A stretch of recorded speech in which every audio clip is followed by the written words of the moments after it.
Boa noite, boa noite, boa noite. Bem-vindos a mais um Rodricast. Para você que é advogada ou advogado, já ouviu falar de marketing jurídico? Hoje estamos aqui com Paula Arábia, especialista em marketing jurídico, uma das maiores do Brasil. Paula, muitíssimo obrigado por você estar aqui hoje. Marketing jurídico, conta para mim um pouquinho sobre isso, porque a gente ouve falar muito pouco. Rodrigo, obrigada pelo convite. É uma alegria estar aqui no seu podcast.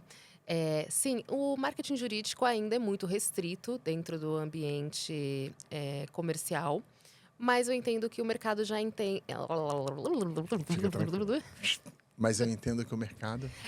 O marketing jurídico ainda é muito restrito ao meio jurídico, mas o mercado ele tem sido. Olha pra mim. Eu sou do marketing. Vamos lá. Nessa hora precisa do apoio. Só manda um beijo para ela que solta. É, Eu acho que você podia quebrar a... Ela tá tensa por causa da aposta. verdade, já me libera disso aí. Colocar a camiseta na mesa.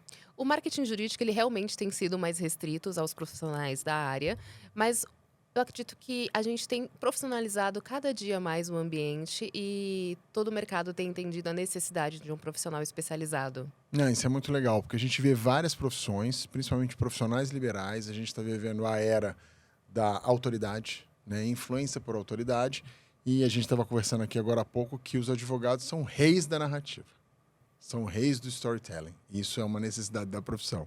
Então, eu tenho muita vontade de ver mais profissionais da área jurídica utilizando e trazendo um pouco disso, trazendo das construções narrativas que são tão importantes para o marketing, mas a gente ainda vê muito pouco isso. Você acha que isso é por conta de OAB, é por conta de alguma outra restrição, ou porque o mercado ainda não pegou, vamos dizer assim, pegou tração e não tem grandes e numerosos influenciadores trabalhando?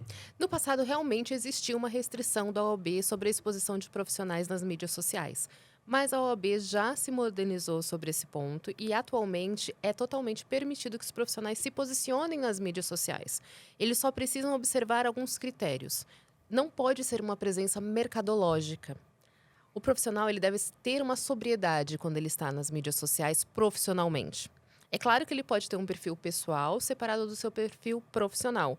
Ele não pode, por exemplo, ostentar A gente dentro do viu um seu... caso desse recente aí. Exato. Vamos falar sobre isso daqui a pouco. A ostentação é bloqueada pela OAB. Por quê? O advogado ele tem um viés onde ele trabalha... Meu Deus, eu já esqueci tudo. Peraí. Não, mas a função do advogado ela é social. Quando algo é essencial. Atualmente, Fica tranquilo. a função do advogado ela é essencial. Então, você não pode trabalhar as mídias sociais oferecendo o seu serviço. Você deve esclarecer a sociedade sobre pontos. Então, precisa ser um perfil informativo e não para captar clientes. Tá. Então, você deve chamar a atenção do seu público-alvo com o seu conteúdo técnico, com o seu conhecimento, com os reconhecimentos naturais sobre o seu trabalho no mercado. E aí é o grande desafio, né, pessoal? Porque hoje as pessoas estão muito mais ligadas a questões de imagem, né? E a gente vê isso em diversas profissões. A como ganhar dinheiro naquela profissão. Então, o que mais vende, né? Como ganhar dinheiro nessa profissão que eu atuo. Então, sei lá, um advogado ensinando o outro a ganhar dinheiro. Isso não pode, mas tem. Muito. Isso eu vejo bastante, né? E a questão da ostentação, né? Que a gente fala nas narrativas do herói. Tem que tomar muito cuidado para quem presta serviço, que herói é o cliente, não eu. Eu sou o mentor. Sim. Né? Então, quando eu saio lá do meu jatinho e entro no meu helicóptero e pareço o James Bond, talvez eu esteja afastando boa parcela dos clientes porque eu me coloco numa posição de superstar. Houve um caso recente, não sei se você pode comentar sobre isso aqui com a gente. Qual é a sua visão sobre esse tipo de marketing? Aí não precisa ser especificamente do setor jurídico, mas esse marketing heróico, ator de Hollywood ou atriz de Hollywood, o que você acha disso? Olha, trazendo isso para o universo jurídico, existiu realmente uma situação muito recente onde um advogado ele foi acionado pelo TED, né, pelo Tribunal de Ética da OAB, e pediram que as redes sociais dele fossem excluídas, porque profissionalmente ele estava trazendo esse perfil de herói, trazendo essa ostentação para uma Sheik árabe, no caso dele, né? Não é nem um herói. Exato. Para uma rede social profissional onde esse tipo de atuação não é permitida. Sim. A gente tem o profissional do direito, ele tem um papel na sociedade que ele precisa entender e aplicar, que é diminuir ao máximo a judicialização. Tá. Então, ele não pode fazer a captação direta de clientes até por conta disso. Então, trazer esse perfil onde um profissional, nas suas redes profissionais, ostenta o luxo, ostenta esse navio, um carro de alto luxo, uma casa que seria uma mansão, isso não é permitido, porque você está trazendo um ponto que não é a realidade do mercado e ele não vai agregar informações para o mercado. Então, você não está colaborando de forma proativa e eficiente para o meio que você atua. Sim. Você está vendendo um sonho de uma realidade que não tem nenhuma conexão ao direito. Sim. Então, isso que é vetado. Você pode ter uma ostentação, mas eu gosto de uma vida de luxo, eu acho que isso me cai bem. Ok, use as suas redes pessoais. Feche as suas contas nas redes pessoais e deixe isso para o seu público restrito. Para os seus amigos, para os seus colegas, para as pessoas que convivem, que você gostaria que acessassem esse tipo de conteúdo. Para suas redes profissionais, mantenha a estética sóbria, a estética informativa e demonstre através do seu conhecimento os resultados que o seu cliente pode obter. Isso daí a gente vê bastante isso e esses dias eu estava vendo um outro podcast e eles estavam falando sobre a publicidade inspiracional, que ela deixou de existir e virou uma publicidade mais real. E a publicidade real traz menos vendas, porque as pessoas são aspiracionais, e que os influenciadores pegaram a fonte do aspiracional. Para quem não está entendendo muito o que a gente está falando, o aspiracional é aquilo que você deseja. Então, é aquela coisa mais... coma esta margarina e você será mais feliz. Isso é aspiracional. Ou seja feliz passando o seu cartão de crédito XPTO. Aspiracional. E aí houve um confronto da sociedade com relação a isso, de cara, será que eu só vou ser feliz assim? E aí houve uma pressão, e a gente vive e vê isso, em que a coisa está mais real. Só que aí vende menos. Porque toca menos, a pessoa irrita menos, né? Irrita de outra maneira, mas não irrita para compra. E os influenciadores viraram aspiracionais e projetam essa imagem de luxo, Então... eu fico me questionando até que ponto que isso traz a admiração, eu sei. Mas se isso lá na ponta, e aí vamos esquecer aqui o direito para outras áreas, se isso realmente gera venda. Venda direta. Eu entendo que eu vou lá nele porque ele é famoso. Ok. Mas tem profissionais que são famosos por conteúdo e tem profissionais que são famosos por luxo. Eu fico pensando no longo prazo, quem vai vencer? O conteudista ou o cara que só põe o luxo? Eu acredito que depende muito do objetivo, do segmento. Quando a gente busca o luxo, normalmente a gente busca influenciadores já tradicionais nesse mercado, ou que já tenham ali uma carreira buscando essas grandes marcas, que já trabalham esse nicho. Quando você sai desse público de venda direta, vamos dizer assim, e vai para um público muito mais de conteúdo, quando você procura um médico, quando você procura um advogado, quando você procura um especialista... Profissões do notório saber. Exato. Né? Você precisa exatamente disso, do saber. Você precisa do conteúdo. Você precisa da transmissão desse conteúdo. E não do hype. E não do hype. O hype, ele, de uma forma indireta, ele quer transmitir o sucesso. Sim. Quer transmitir que esse profissional, que tem o conhecimento, ele é tão bom que ele adquiriu sucesso financeiro e ele ficou rico. Ok. Só que, para você transmitir esse conhecimento, muitas vezes você precisa tirar tudo aquilo que polui a informação. Então, quanto mais clean o conteúdo, quanto mais simples de você absorver aquela informação, saindo muito do hype, saindo daquele luxo, saindo do carro, e você transmitir para o seu público, de fato, aquilo que ele precisa saber dentro da sua área de conhecimento, vai ter um efeito muito melhor. Você tem profissionais que são grandes influenciadores atualmente, que eles são bons no conteúdo, mas que eles não divulgam absolutamente nada da sua vida pessoal e de todo... vendem muito. Exato.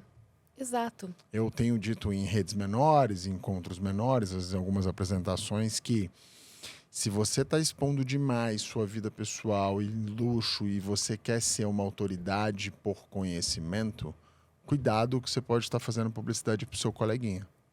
Né? Ou seja, é uma competição de eu estou melhor ou mais bem-sucedido ou melhor posicionado do que você. Se você vende cursos e mentorias para como o seu colega vai ganhar dinheiro, legal isso. Porque aí você está vendendo realmente aquilo. Mas se você não faz isso, você não está se comunicando com o público final. Para de fazer conteúdo para o coleguinha e faz conteúdo para o cliente. Né? Então, esse, para mim, hoje é o grande mix aí que eu estou vendo. E a gente já está vendo uma mudança com relação a isso. E quando você fala do marketing jurídico, e tem muita conversa de bastidor, mas eu vou contar para vocês. A gente estava falando aqui que o advogado, quando ele monta o consultório dele, diferente da maioria das profissões, ele já está numa idade mais avançada, porque ele precisou realmente trabalhar num escritório grande, construir etapa por etapa e tal. Que idade média o advogado tem quando monta o seu primeiro escritório?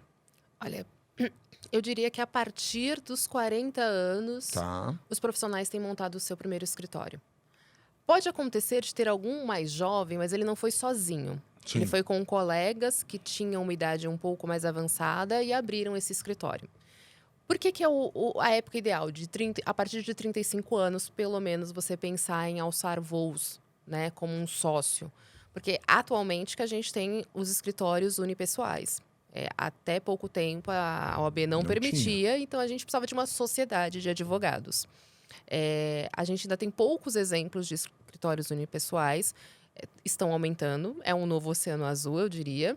Mas ainda a gente tem aí muitos exemplos de sucesso de sociedades de advogados que são formadas por profissionais que se reúnem a partir dos 35 anos. Então, a gente tem ali pelo menos 10 anos de formação, atuação dentro de outros escritórios, que não precisam ser grandes escritórios, às vezes uma boutique altamente especializada em algum Sim. tema, ou alguma região do Brasil, ou algum segmento, e aí sim eles conseguem alçar esses voos e abrir suas marcas e se desenvolver bem.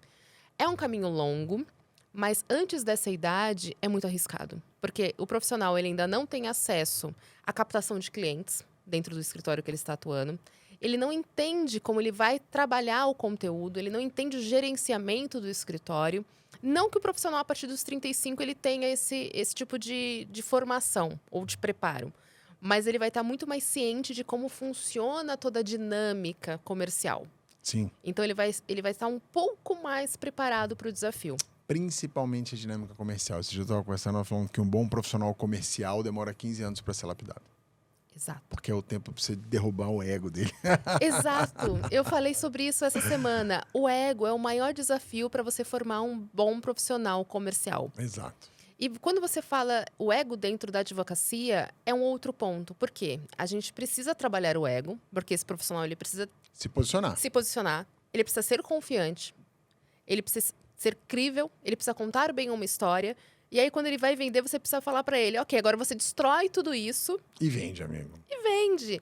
E assim, claro, dentro, né, das limitações Sim. e regras da OAB, a gente fala que a gente faz o desenvolvimento de negócios, porque é isso, mas que a gente sabe que no final do dia é uma venda. Sem Alguém dúvida. precisa comprar o seu serviço, alguém Claro. precisa acreditar que você consegue desenvolver a melhor estratégia para aquele caso, para aquele cliente. Então é isso. E voltando um pouco do nosso tema de luxo, é também importante a gente reforçar uma diferença. Quando a gente fala para o profissional ele ser um pouco mais simples, menos poluído, não é ser feio. A gente quer que ele apareça da melhor forma nos meios digitais. Não, e quem já entrou num grande escritório de advocacia sabe o nível de luxo que tem. Sim. Sim. Né? E isso, obviamente, denota para o cliente, para os parceiros e até para quem trabalha lá o potencial de geração de riqueza que aquele local tem. E me conta uma coisa. Você trabalha com grandes escritórios, obviamente a gente, por questões éticas, não vai citar o nome de nenhum cliente, mas como está sendo trabalhar a imagem de pessoas numa mídia tão volátil como o Instagram, e aí a gente está falando de criação de conteúdo, conteúdos pequenos, com pessoas que provavelmente aí no seu ápice de carreira estão com 60 anos de idade. Sim. Como está sendo essa experiência? Está sendo dinâmica. As pessoas que estão ali nos seus 60 anos de idade, elas estão muito mais abertas e disponíveis a entender o novo. Viu, galera? Elas entendem que existe um novo mercado e que esse mercado se desenvolve pelas mídias sociais, pelos sites, pelos meios digitais, pelas plataformas de reuniões online. E elas estão muito mais abertas a entender e a conhecer, porque elas entenderam que se elas não derem esse passo, elas vão ficar para trás. E é uma geração que já desbravou muito o mercado de trabalho, muito o ambiente. Sim. Então, ela sabe que ela precisa sempre estar se atualizando. Diferente das gerações mais jovens. Quando a gente pega um profissional de 20 até 35, 45 anos, eles são mais resistentes.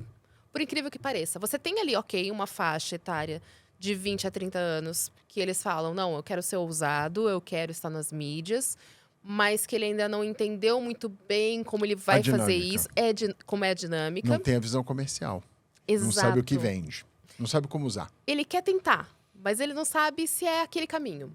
Mas ele quer tentar. E dos 30 até os 40 anos, o profissional que tem um pouco de receio. Porque ele não quer pesar na mão e parecer que ele não está trabalhando nos bastidores dentro dos casos. Parecer muito disponível para as mídias sociais. E, ao mesmo tempo, ele sabe que ele precisa estar ali. Mas ele ainda tem receio de como ele vai estar ali. Eu falo que o novo, quando vem os projetos, a gente fala, é fantástico como é que você monetiza. Como assim monetizar? Monetizar, tem que se pagar. De 35 a 45 estão muito preocupados com a imagem. Sim. Com o que o colega vai falar, como que eu vou ser percebido. E se eu jogar minha carreira? E se eu falar alguma coisa errada? E se eu me posicionar errado? E os acima disso olham e falam, opa, mais uma oportunidade pra gente.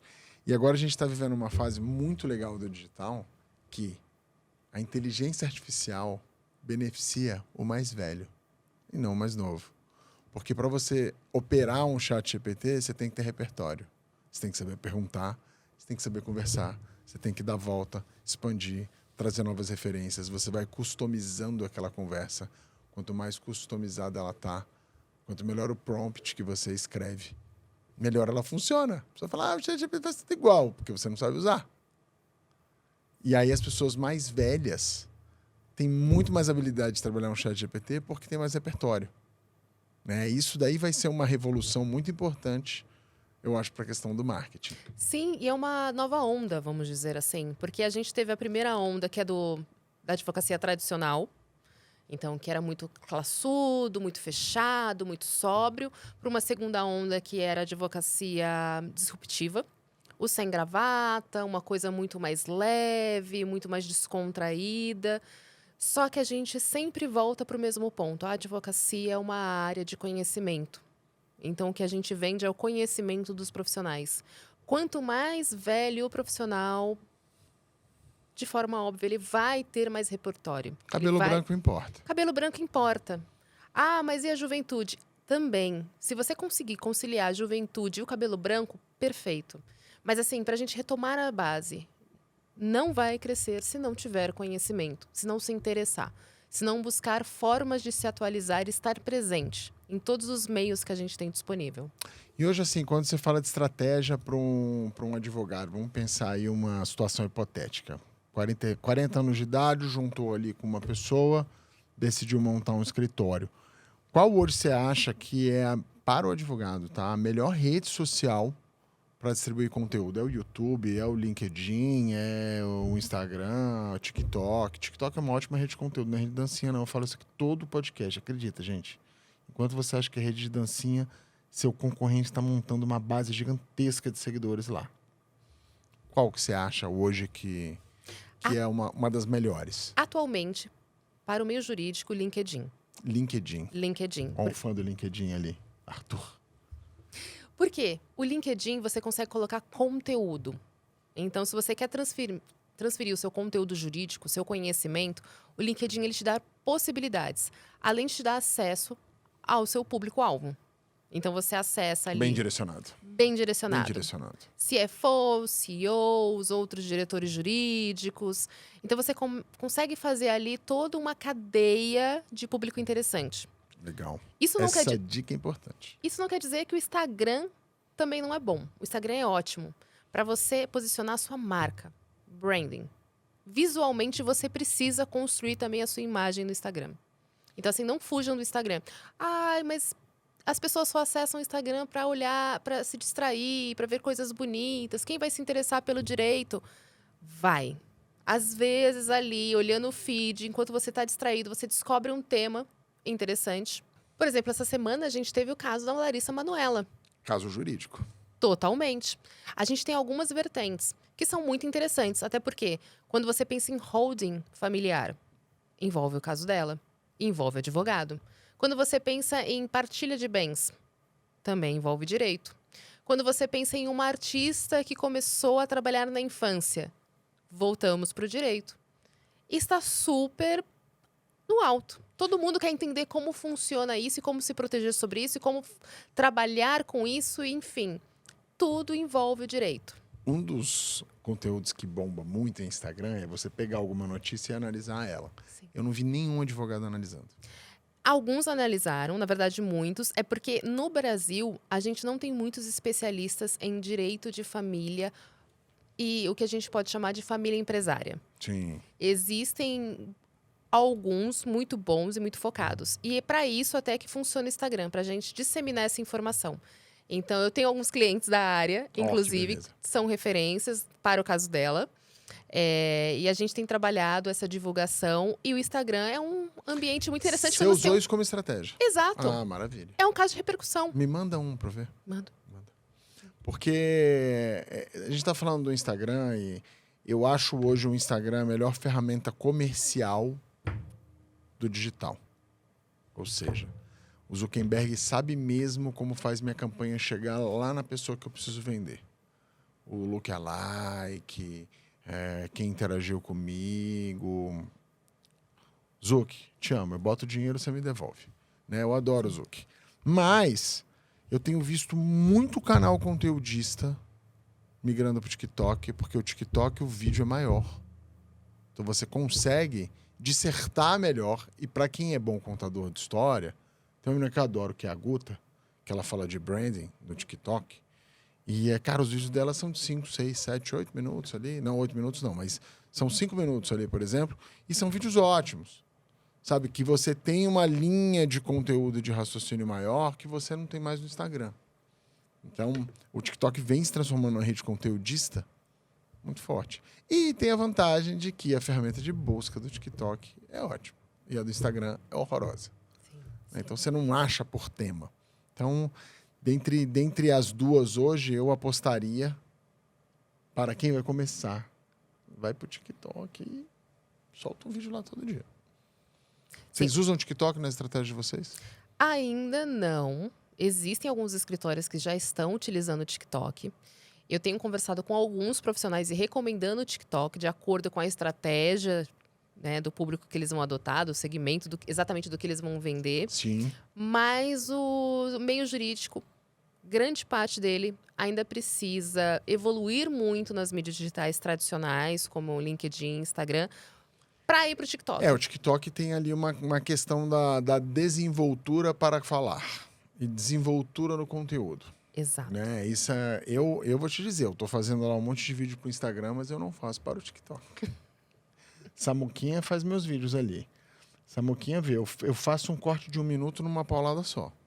Mas aí o Matheus, que é o nosso diretor de arte, falou: Rô, conta uma história maior aí. Nossa, amiga. Para falar a história maior para a câmera foi difícil. E aí é exatamente o que a gente está falando. Vai por etapa. E assim, os profissionais do direito, eles conseguem falar uma história um pouco mais longa. Consegue, são grandes contadores de O história. problema deles é o contrário. Eles não conseguem ser concisos. Jogar pro curto. Exato. Era uma pergunta que eu ia fazer. Como é que você faz um advogado de 60 anos de idade fazer um corte de 1 minuto? Estratégia, conversa, alinhamento, roteiro E corte. e corte. Muito corte. Eu imagino que eles devem ver os cortes e falar: não. Mas eu falei Muito mais. Eu falei muito mais do que... Não, mas tinha um ponto lá super importante. Eu tô te falando porque eu tenho cliente no segmento, eu sei como funciona. Mas o bacana é que o profissional de 60 anos, ele aceita. Ele aceita a sua orientação. Porque o ego tá mais lapidado. E porque é um universo que ele sabe que não é o que ele domina. O que ele domina é o conhecimento dele. Fato. Então, ele acredita, assim, quando ele contrata um profissional, ele realmente acredita naquele profissional. Ele pode demorar para contratar. O processo de compra dentro do marketing jurídico ele é um pouco longo. Existe muita conversa, existe muita verificação. Due Existe diligence, né? due Eles vão entender diligence. tudo Exato. sobre você. Eles querem verificar os fatos, o histórico, que eu acho ótimo, para eles sentirem a confiança. E quando eles confiam, eles realmente confiam. É verdade, isso é verdade. Isso é um Eles fato. entregam na sua mão Isso é um fato. e falam, ok, agora você decide. É porque a profissão deles é assim. A pessoa chega lá, conta e confia, amigo. Agora, o profissional mais jovem, aquele dos 35 aos 60, dos 35 aos 45, vamos colocar ali essa faixa. Ele fecha com você, mas ele não confia. Questiona muito. Ele quer dirigir Estratégia também, e tal, sim. porque ele está preocupado com a imagem dele, com a Sim, repercussão. Ele sim. está ainda numa fase onde tudo é um risco. Sim. Então, ele quer acompanhar muito de perto. Então, Sim. esse é o que a gente vai ter um pouco mais de trabalho em chegar ao resultado final adequado. E é um ponto de pivô na carreira, né? Eu falo que de 35 a 50 anos é um pivoteio na carreira de todo mundo. Não é aquele ponto que se você fizer alguma coisa errada, você dança. Sim. E se você fizer alguma coisa certa, você bomba. Sim. Né? Quando eu trabalhei em banco, a gente falava disso. Que nesse período, era o período de acumulação de capital. De ápice de carreira. Então, cara, no ápice, a gente tende a não querer arriscar tanto. A gente arrisca algumas coisas, mas a imagem é mais difícil de arriscar. Estou te falando isso porque eu já passei dessa fase, estou com 46, agora eu já estou livre e liberto disso. Tranquilo. E o meio jurídico, apesar da gente ter muitos profissionais do direito que se formam no Brasil, ele é um meio muito restrito, vamos dizer assim. Eu acho também. As pessoas se conhecem. Então, por isso até que existe esse receio. Todo mundo se conhece, todo mundo se fala. Você pode falar assim, mas um advogado, ele tá atuando em Curitiba e o outro em Sergipe. Eles se conhecem. Tem uma coisa do direito que eu acho curiosa, é que, por exemplo, quando você vê um médico, é difícil você ver um médico formado que não exerce a medicina. Existem muitos advogados com OAB que não exercem o direito. Isso existe demais. Agora, os que exercem se conhecem. Se conhecem. Acaba sendo um universo muito pequeno. Sim. É quase uma cidade do interior. Falando de tecnologia, mudar aqui um pouco o tema, como que você acha que vai ser e se você já tem percebido algo sobre as mudanças e impactos da inteligência artificial no exercício da profissão? Você vê escritórios já utilizando isso? Você que está bem dentro ali da operação, como que você tem visto isso e como você acha que isso vai se desenrolar nos próximos anos? Muitos escritórios já estão começando a estudar, pelo menos, a inteligência artificial para aplicar internamente. Tá. A gente tem, sim, alguns escritórios que já utilizam no seu dia a dia, mas a gente tem duas frentes dentro do direito. Um escritório que ele faz massa, então ele ganha por volume. Aí a inteligência artificial é uma ferramenta valiosíssima para ele. Exato. E o escritório que trabalha com estratégia. Então, casos altamente complexos. Para esses casos complexos, eles ainda não utilizam tanto a inteligência artificial. Eles podem usar um pouco mais a jurimetria, eles utilizam outros recursos de tecnologia que não a inteligência artificial. Então, a gente tem alguns sistemas de acompanhamento de casos, validação de prazos, a própria jurimetria. Eles ainda estão estudando como eles vão aplicar a inteligência artificial para esses casos muito mais sofisticados. Eu acho que vai muito daquilo que a gente tinha falado anteriormente, né? Que a customização da inteligência artificial, o fornecimento de dados, porque você precisa enriquecer a conversa, vai trazer esse ajuste fino para casos complexos e quem fizer isso primeiro sai na frente. Sim. Porque a capacidade de análise é outra. Né? É. Você só precisa inferir o que tem que ser pesquisado. Né? Hoje a gente tem usado... Eu gosto muito de ler e tem muitas referências literárias e aí qualquer coisa que eu vou fazer... Eu jogo lá, jogo a pergunta, crio o avatar, faço tudo, tenho minhas pastinhas lá de cada assunto. E aí eu vou inserindo autores e livros específicos. Falo, segundo a teoria de não sei quem, me faz uma estratégia assim. Tá, agora mas soma isso, a estratégia de fulano de tal, escrita, não sei quanto. Tá, mas agora confronta isso, que é o que eu falo do repertório. Confronta. Cara, aí sai um negócio lá que eu falo totalmente usável. Só que tem dia que eu fico 5 horas conversando com a inteligência artificial. Não é uma pergunta que eu faço. É uma São conversa. várias. É uma conversa. Até eu chegar e falar, legal, isso aqui dá para usar. E pronto, praticamente. Né? Então, isso daí é... E, obviamente, com casos mais complexos, não vai ser diferente. Exato. Né? E na parte ainda de marketing jurídico, né? Você acha que vão ter grandes expoentes e grandes influenciadores jurídicos no Brasil? Porque é um assunto específico.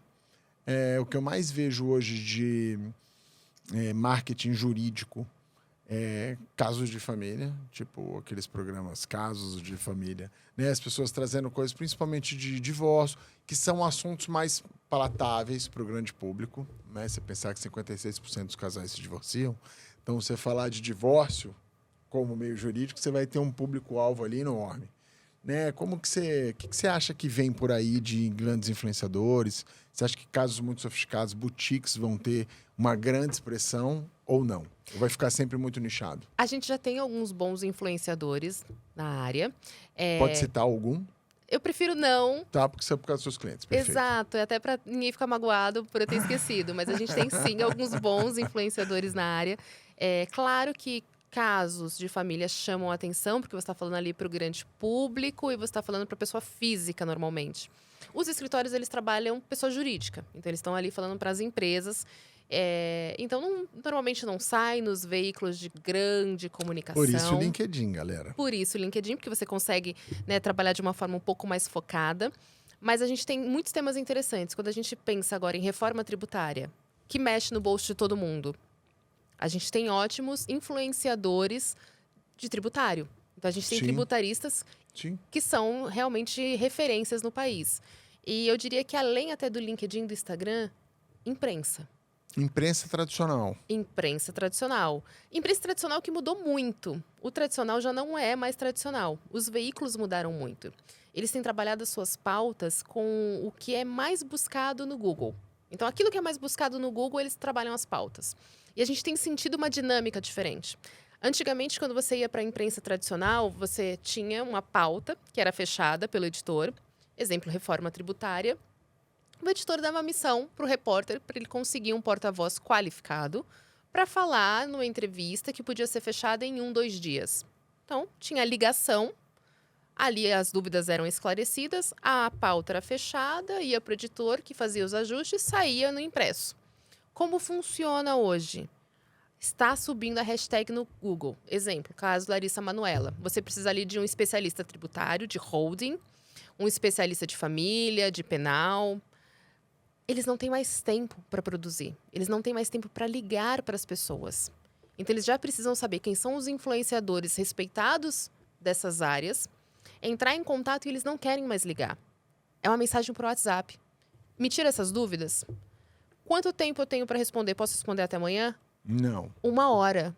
Porque eu preciso mandar para o meu editor. Eu ainda tenho que trabalhar em cima dessas informações que eu vou verificar se o que você me mandou vale a pena. Fechar esse texto, mandar para o meu editor, porque ele precisa subir no site do veículo. Em 2 horas. Em 2 horas. Isso com muito tempo. Por quê? Quando a gente fala de um meio digital, dinâmico, como um portal de notícias, onde as pessoas vão procurar as informações, para ele realmente ser relevante, ele precisa ser rápido. Então, a gente não tem mais tempo. É o furo, né? É o furo. É o furo. Aquela pauta, não é que ela deixou de existir, ela existe. Mas ela é muito menor do que a rápida, a online, a dinâmica. E os profissionais precisam entender esse novo universo. Porque grande parte também dos profissionais ainda ficam um pouco reativos. Poxa, mas eu tenho pouco tempo para pensar sobre isso. Sim. Esse é o grande desafio do digital. É a volatilidade, a fluidez e a velocidade. Antigamente, você pegava uma agência de publicidade, tinha lá o final da Copa do Mundo, eles faziam 2 publicidades. Se time A ganhar, vai subir essa. Se time B vai ganhar, vai subir essa. Sim. Arthur já deve ter visto isso várias vezes. Fazia duplicado. Custo altíssimo. Custo dobrado. Mas ia lá, fazia pronto. Hoje em dia, cara, com a possibilidade de você fazer conteúdo a qualquer momento, quem tem mais velocidade ganha. E a gente vem vendo muito isso de grandes influenciadores que trazem pautas muito rapidamente com análises para o seu segmento. Quem aí já deve ter visto, aí rodou muito, agora caiu um pouco em desuso, graças a Deus. Qualquer evento que aconteceu, o que você pode aprender para o marketing com o caso, sei lá o quê. Nossa, era muito chato isso. Sim. Mas, enfim, tinha um especialista ali que pegava qualquer coisa, pseudo-especialista, que analisava pelo viés ali do marketing e tal. E eu tenho visto a comunicação de internet no meio geral se apropriando muito do gossip, né? Da fofoca, virando tabloide. Então, eu estou vendo esse movimento do tabloide agora na rede social e eu estou achando muito divertido. Que tudo é em tom de fofoca. E as pessoas estão navegando cada vez mais, surfando ondas em cima da fofoca. E aí trazendo... pega a fofoca... a fórmula é simples, gente. Pega a fofoca, antagoniza, fala o positivo e negativo. Positivo e negativo. Positivo e negativo para o seu nicho e pronto, você vai ter retenção. E É até isso. uma forma de você fugir de possíveis penalidades jurídicas. Voltamos para o direito. Sim. Então, no fim do dia, as pessoas acham que o direito é algo distante. Não é. É algo muito presente no nosso dia a dia. Então, nas mídias sociais, como é a regulamentação, como é para uma empresa como um Google, um WhatsApp, ceder informações sobre as pessoas que estão ali, sobre o que elas estão falando, envolve direito. LGPD, voltamos para o direito. A gente conhece pouco sobre o direito. Vamos falar assim, como população, né, como um todo. A gente sabe pouco sobre os nossos direitos. Né? E, gente, é um oceano azul. Quem é advogado, advogada, oceano azul. Tem pouca gente ainda se destacando e fazendo. E tem maneiras de fazer, mas como toda área tem suas peculiaridades. Mas eu, se fosse advogado, eu estava com os 2 pés no acelerador em cima desse tema. Porque a gente vai viver agora um momento de maior transformação da história por conta da utilização de inteligência artificial e pulverização de conhecimento. E ainda tem gente que ainda está em dúvida se entra no Instagram. Então, acelera que dá tempo. Né? Porque a transformação ela vai ser mais forte do que antes de internet e pós-internet. E vai ser mais rápida. Então, e a gente que... Eu sou de 77, a gente vem vendo as transformações, a velocidade em que elas ocorrem. E aí a gente estava falando de inteligência artificial, não sei se esse dado é válido, mas que o conhecimento humano hoje dobra na casa de horas. Horas. Em horas o conhecimento humano dobra. Horas. Né? Isso quem falou foi um especialista. Fato a ser checado. Mas que não sejam horas, que seja um mês. Gente, é muito rápido. É muito rápido. Né? Então... E é muito rápido para você ser esquecido. Ah, sem dúvida. E eu acho que é esse o ponto que os profissionais do direito precisam estar atentos. Eu conheço profissionais que são fantásticos, sumidades em suas áreas. E até por serem sumidades, eles falam assim, mas eu sou a referência nesse tema. Para quem, cara pálida? Esse é o ponto. Poucos vão buscar as obras publicadas. A gente não tem mais um mercado que tem tempo para fazer grandes pesquisas, como a gente tinha antigamente em bibliotecas. Participar de eventos, sabe? Aqueles presenciais que você fala, não, ali eu vou ver realmente quem são as sumidades do momento. Será que a gente vai viver uma crise de marca do conhecimento, no sentido de que a gente não vai mais saber de onde vieram as referências, porque vai estar tudo na inteligência artificial? Pode ser, mas eu diria que antes disso a gente tem uma falta, talvez, de referências nas mídias sociais. Sim. Se eu buscar no Instagram a referência em determinado tema, será que aquele que é considerado tradicionalmente referência se valida naquele ambiente? Traduzindo para miúdos, entra no TripAdvisor e vê qual o melhor restaurante de São Paulo. Entra e vê. Pergunta se ele tem estrela Michelin. Nunca. E aí eu te pergunto, será que o de estrela Michelin se atentou a isso? Ele pode até me falar que não está preocupado com isso, mas financeiramente não seria interessante para ele? Sim. É que é o voto popular. E aí Sim. você está falando, as referências são buscadas, o algoritmo joga para aquilo e esquece do que está sendo ali pautado. Você falou dessa questão do esquecimento e eu falo que a gente ainda não viveu isso, né? E tudo tem hype, tem início, meio e fim. E que a gente vai, em algum momento, acho que breve, ver grandes contas de Instagram em ostracismo digital, que não roda. Sim. grandes contas, 1 milhão, 2 milhões de seguidores, e que, tipo, trava a conta porque não gera. Não gera conteúdo relevante, não é ancorado em algo do mundo real. Que a influência por influência praticamente acabou. Se você não está no segmento do entretenimento, que aí não é influência por influência, é entretenimento. Né? Quem não está no entretenimento ou não está ancorado em alguma coisa do mundo real, entrou no limbo, que são as bandas de uma música só. Pessoa que viralizou ali por causa de um meme, vários que a gente viu, aparecem e desaparecem, e isso cada vez mais a gente vai ver. Inclusive com notórios saberes. Sim, até porque se você pensar atualmente, a gente tem muitos certificadores internacionais para o direito, que são empresas que avaliam anualmente os escritórios e os casos que esses escritórios atuam. Se a gente for pensar nisso de forma prática, então quer dizer que todo ano eu preciso provar, por A mais B, que eu continuo sendo referência na minha área, atuando nos melhores, maiores, mais interessantes casos.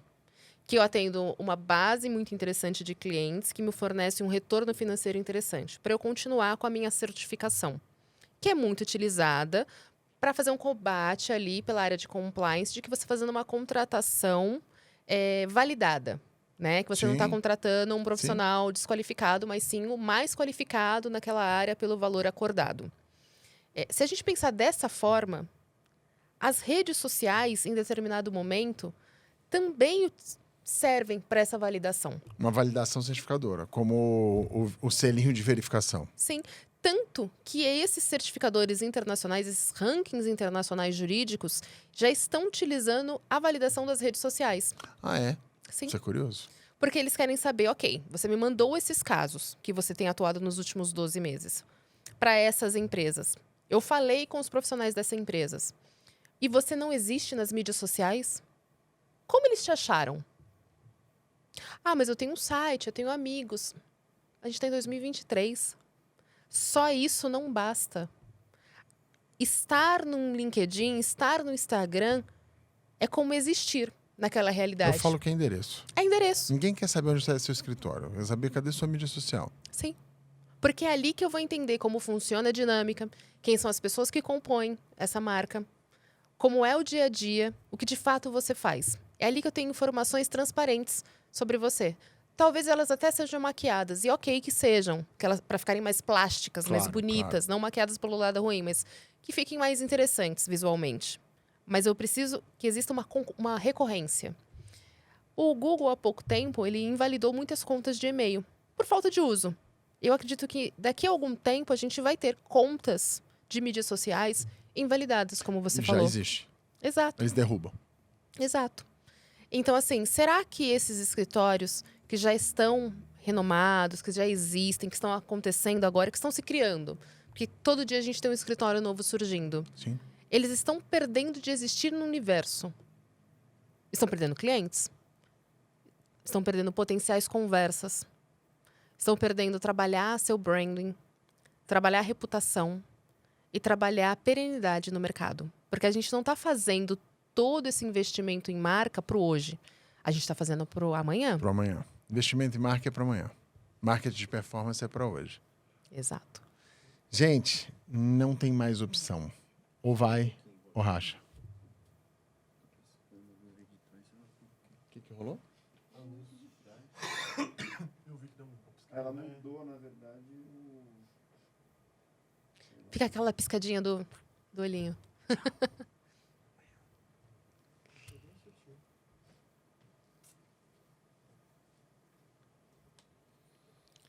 Então, pessoal, não tem mais a opção de você estar ou não. Você precisa estar.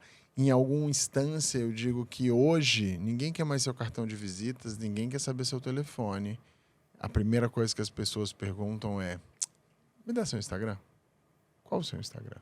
Então, se ali não está um território bem arrumado, bonito, consistente e coerente com quem você é, novamente eu falo essa frase o tempo todo, viramos produtos. Aceita. Paula, para a gente encerrar, dá uma dica aí para o profissional que tem escritório, que quer começar, o que ele deve fazer, primeiros passos, como faz para te achar. O meu Instagram é @arabiacomunicação. A gente está presente no LinkedIn, no Instagram, no TikTok, tem site também. A gente é .com, então é muito fácil achar o nosso site. A gente existe ali para toda a América Latina, não só São Paulo, Brasil. Acho que a maior dica que eu posso dar para o seu público, para quem tiver interesse em se destacar no meio jurídico, exista nas mídias sociais. Faça um site, é o primeiro passo. Depois, construa suas mídias, construa sua reputação de mídias sociais. Ainda é uma forma barata de você se posicionar e de você se estruturar na mente das pessoas. Depois disso, busque um bom assessor de imprensa. Fortaleça a sua imagem, a sua identidade. Conhecimento é obrigação de um bom profissional. Como divulgar esse conhecimento? Conta com um profissional de marketing jurídico. Paula, super obrigado pelo seu tempo, por essa entrevista maravilhosa, minha amiga. Obrigada. E é isso. Pessoal, obrigado pela audiência de vocês. Aguardem o próximo Rodricast. Obrigado.